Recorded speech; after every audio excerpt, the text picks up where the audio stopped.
Olá, bom dia! Mais uma vez estamos aqui com a disciplina matemática e vamos trabalhar um pouco dentro da geometria dos sólidos, né? Geometria espacial. Vamos trabalhar com o tigre morto. Você conhece o tigre morto? Eu acho que não, né? Nem você, né? Nem você que está filmando aí conhece o tigre morto, né? Tigre morto, vulgarmente conhecido como uma esfera. Que piada mesmo, hein? Esfera, é uma esfera, um tigre morto. Então a esfera, vou falar que a gente não sabe escrever, né? A esfera é um sólido, obviamente, né? Os formatos arredondados aí, um corpo redondo, que a gente pode pensar assim numa circunferência girando em torno do seu diâmetro, né? Tanto num plano, a ideia do x e do y, né? Nós temos o modelo da esfera. É claro que por ser um sólido a gente pensa também num terceiro eixo, eixo espacial, um eixo z ali, né? Poderíamos ter essa noção espacial, a ideia de volume, né? Então, quando a gente fala de esfera, a gente precisa ter em mente os conceitos e os exemplos que a gente pode fazer dentro dessas comparações de objetos que a gente utiliza, né? As frutas arredondadas, as bolas, né? A maioria dos esportes que usam bolas arredondadas, com excesso do futebol americano, do rugby, futebol australiano, enfim. Mas o basquete, vôlei, handball, próprio futebol, claro, né? Os mais famosos aí. Os processos de bolas, né, arredondadas, né? São corpos redondos. Então, a gente poderia também pensar no modelo, o próprio planeta. O próprio planeta, quando a gente pensa lá no estudo da geografia, né? Lá no estudo da geografia a gente analisa o planeta como um modelo esférico, não é isso? Como um modelo esférico. Então a gente pode fazer uma simples comparação aqui, os meus rabiscos aqui, imaginar lá a linha do Equador, a circunferência maior que atravessa ou que pertence ao próprio porção esférica, a linha de Greenwich, né? Aquela ponto central, circunferência central, e imaginar o seguinte: obviamente, num ponto central da nossa esfera, nós temos o raio esférico, né? O raio esférico. Então,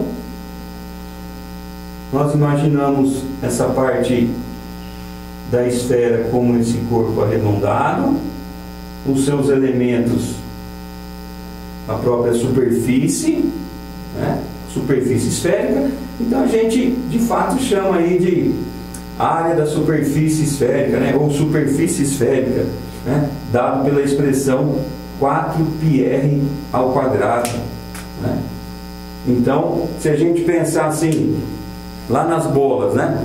Então uma bola de couro, todo aquele couro da bola, né? Seja ele sintético, enfim, o couro, a parte superficial, a superfície esférica, né? Ou o planeta por fora, ou uma laranja, toda a casca da laranja, a gente está analisando a área da superfície esférica, dado por 4πr ao quadrado. Ok? E quando a gente fala da parte interna, pensando na sua ideia de capacidade ou volume, são ideias, entre aspas, semelhantes, né? Então a gente se depara aí com a integral, né? Se você já ouviu falar em integral, integrando essa fórmula da área da superfície, você tem a fórmula do volume, que é dado por 4/3 de πr ao cubo, né? Quem lembra do conceito de integral, você soma 1 no expoente, né? E esse número você divide a função, né? Então a função de área integrando vira a função do volume, ou a função de volume derivando você acha a função de área. São duas ideias. Então 4/3 de πr ao cubo. Então você tem a ideia do volume. São dois conceitos muito cobrados em relação ao Enem, porque a gente está comparando sempre essa ideia do que é arredondado né? Então, nessas comparações de tanto de planeta quanto dessas frutas ou dessas bolas, né? Se a gente pensar assim, tranquilo? Então vamos pensar também a seguinte forma, voltando no conceito de planeta. A gente sabe que o planeta, a gente analisa a ideia dos polos, né? Então, aquela parte, pensando aqui, né, vamos fazer aquela divisão do Polo Norte, Polo Sul, um exemplo ali, né? A ideia dos trópicos, sempre são paralelos em relação à linha do Equador. Então, se a gente pensar nessa superfície aqui, ó, né? Nessa superfície, é o que a gente lá na geografia conhece por calota esférica, né? Então, aqui nós temos uma calota esférica, né? Dá para a gente determinar volumes aqui, fazendo comparações e chegar nisso, mas não é o interesse aqui. O interesse é a gente reconhecer os elementos. Então essa parte, né, que eu pego ou de cima ou de baixo, ou qualquer parte, já que é esfera, qualquer corte que eu faça, eu posso ter uma calota, né? Então até nos veículos é chamado de calota, aquela parte que protege a roda, também por causa desse termo, né? Então nós temos aqui a calota esférica, né? O chapeuzinho do Papa ali, mais ou menos aquela ideia. Então, vamos fazer uma análise seguinte, ó. Se a gente faz esse corte, que na matemática a gente conhece por secção, então a gente seccionando essa esfera a uma distância D do seu limite, né? E em relação ao centro, então aqui, ó, eu posso, e eu percebo no desenho, chamando aqui de distância D, eu percebo a formação de um triângulo retângulo aqui, ó. Certo? Mas o que me fornece essa ideia do triângulo retângulo? Ele vai me dar a noção, ó, de que quando eu corto essa calota, quando eu faço a secção, forma-se aqui, ó, uma circunferência, né? Não sei se vocês têm hábito, quando vai chupar laranja, descasca a laranja e tira aquela tampinha, né? Então você tirou a tampa é a calota, certo? Aí quando você vai comer a laranja, chupar a laranja ali, você se depara com essa circunferência aqui, ó, né? Ela se transforma numa circunferência aqui, ó. Então, a gente tem uma área nessa circunferência que é chamada de área de secção, né? Área de secção, ou seja, a área que surgiu através da secção, do corte da laranja. Então, se eu pegar esse triângulo retângulo aqui, ó, esse cara aqui passa a ser o raio dessa secção, né? Então a gente tem nesse triângulo aqui, desenho aqui para não embolar lá. Então a gente tem aqui, ó, o raio da esfera, certo? A distância do centro da esfera até o ponto onde foi feito o corte e o raio que se forma aqui, que é então o raio da secção. O raio da secção, né? Então, se a gente aplicar o famoso teorema de Pitágoras, você encontra o valor desse raio, né? Claro, conhecendo a distância e o raio a distância onde foi feito o corte e o raio da esfera, ok? E, obviamente, se eu tenho o raio da secção, naturalmente, né? Então, eu calculo a área da secção dada por πr², já que essa área de secção é a circunferência da qual vos falei aqui, ó, né?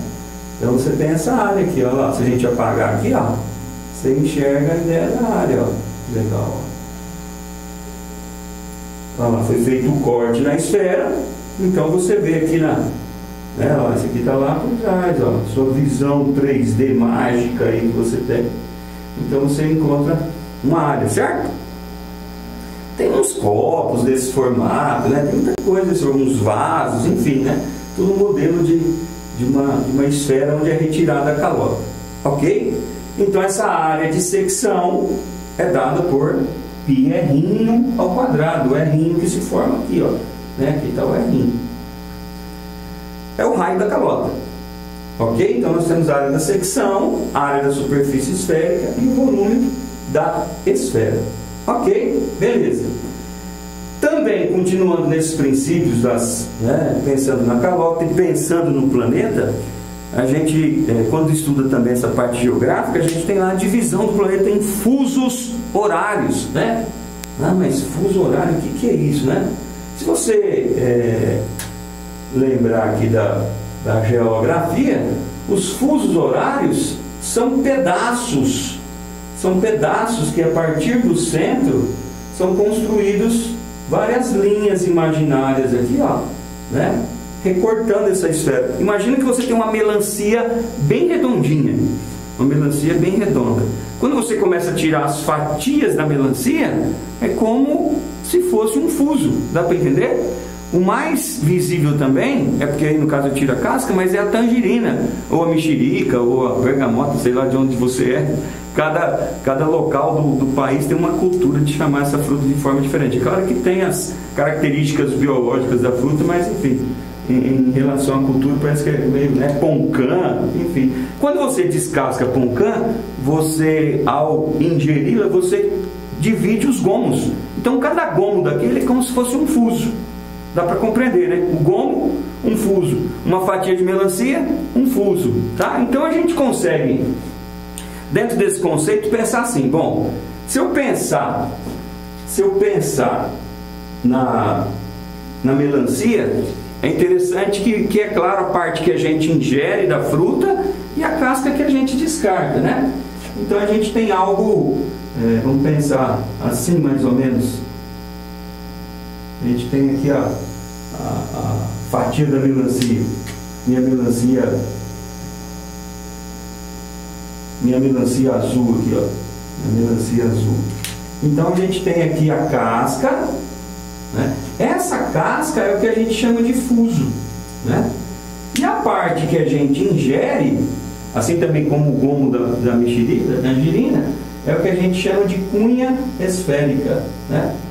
Então, olha a ligação. Se fuso é a casca, eu vou calcular a área que essa casca me proporciona. Lembra da geografia? Ó? Esse fuso aqui, ó, eu vou determinar quanto que vale essa casca.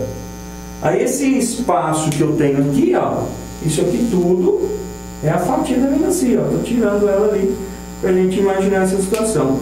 Então, vamos fazer essa ligação. O fuso é uma casca, então eu vou medir área. Eu vou calcular a área desse fuso. A cunha, como é a parte da fruta, né? O gomo, né? O gomo, então eu vou calcular o volume.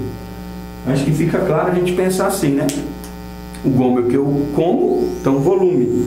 A casca é o que eu descarto, é o fuso. Então vamos fazer duas regrinhas de 3 básicas para chegar nesses cálculos, já que a gente conhece a área de superfície e volume. Então pensa comigo. A área do fuso depende do ângulo.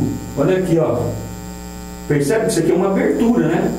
Essa abertura depende da angulação da fatia. Ou seja, se eu vou pegar aquela melancia redondinha, eu vou tirar uma fatia, eu tiro a fatia que eu quiser, né? A grossura que eu quiser, a largura que eu quiser aqui da casca, né? Então depende de um ângulo, essa área do fuso, né? Depende de um ângulo alfa. E a área da esfera é dado por 4πr². Basta a gente pensar assim: vamos multiplicar isso vamos fazer aqui diferente, ó. Já que eu falei em ângulo, vamos escrever aqui o 360 e a área da esfera a gente conhece, né? Então vamos lá, ó, multiplicando cruzado. A área do fuso vezes 360 é igual a alfa vezes a área da esfera, que é 4πr². Ok? Vamos isolar o que a gente quer, que é a área do fuso. Aí eu tenho alfa 4πr² dividido por 360. Certo? Façamos uma simplificação básica aqui. E nós temos que a área do fuso é dado por alfa πr², 4 por 4, 1, 360 por 4, 90 graus. Olha que simples ficou, ó. Você chega na fórmula da área do fuso através de uma regra de 3 simples. Então, a área do fuso depende de um ângulo, depende de uma abertura. E aí você pega a área da circunferência, né? E divide por 90 por causa da comparação do 4πr ao quadrado. Tranquilo, tranquilo. Beleza? Então, falou em fuso, área. A gente chega aqui. Se eu falar em cunha, que é o volume, a gente faz uma comparação semelhante agora ao volume. Então vamos escrever desse lado aqui, ó. Cunha. Cunha. Cunha esférica. Então a cunha a gente vai fazer a mesma ideia, ó. Volume da cunha está para um ângulo, assim como o volume da esfera, que é 4 terços de πr ao cubo, está para 360. E a gente faz a mesma ideia, multiplica cruzado. Então nós temos que o volume da cunha é alfa 4 terços de πr ao cubo, dividido por 360. Ok? Então, ó, simplifica o 4 por 360, assim como fizemos lá no fuso. Nós temos alfa 4 πr ao cubo, opa, o 4 eu simplifiquei, perdão, por 3 por 90, né? Então, alfa πr ao cubo por 3 por 90, esse 90 multiplica o 3, né? Então, nós temos aqui que o volume da cunha é dado por alfa πr ao cubo, 3 vezes 9, 27, 270. Então, a gente chega aqui, ó, na expressão básica para o volume da cunha. Ok, galera?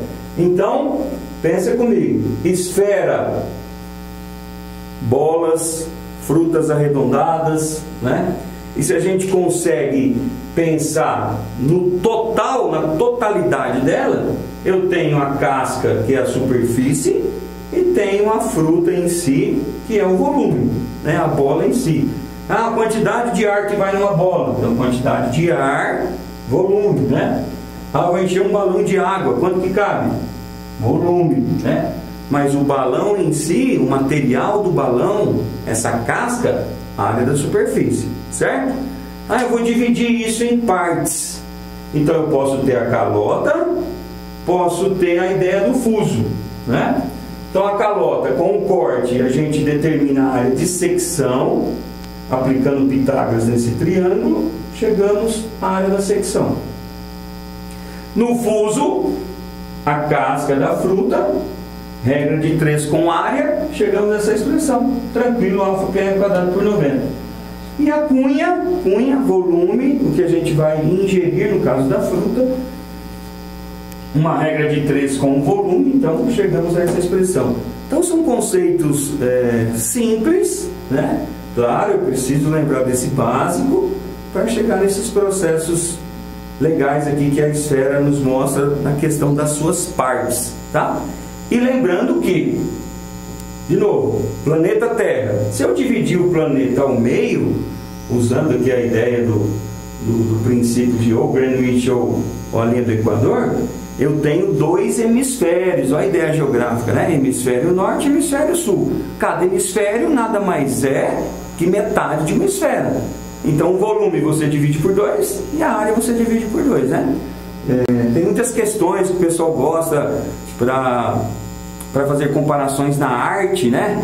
Então eles colocam aquelas igrejas que tem aquela cúpula nada mais é que um hemisfério, né? Aqueles formatos arredondados, belos que temos nas arquiteturas dos antepassados. Então a cúpula é um hemisfério, então eu consigo calcular aquela superfície toda ali, fazendo a área da esfera dividido por 2, é metade, né? Então é legal a gente pensar nessas coisinhas, ok? Então por hoje é isso, a esfera está aqui detalhada para você. Abraços.